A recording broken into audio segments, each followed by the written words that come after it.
Hey yo! She-Hulk came out today, so let's put together the Abomination Build-A-Figure. The OG green cousin Bruce says, "What's up?"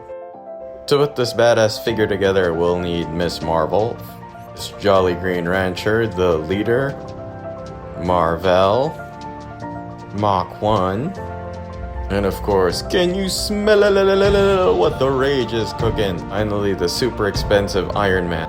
Alright, let's put this badass figure together, starting with the torso of Abomination, followed by the right arm from Rage.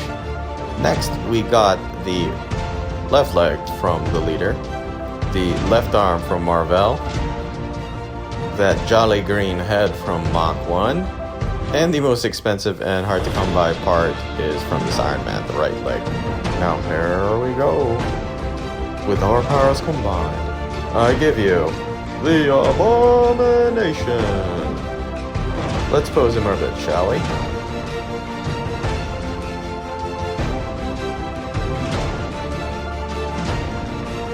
Thanks for watching. Which Build-A-Figure do you want to see me put together next? Comment below.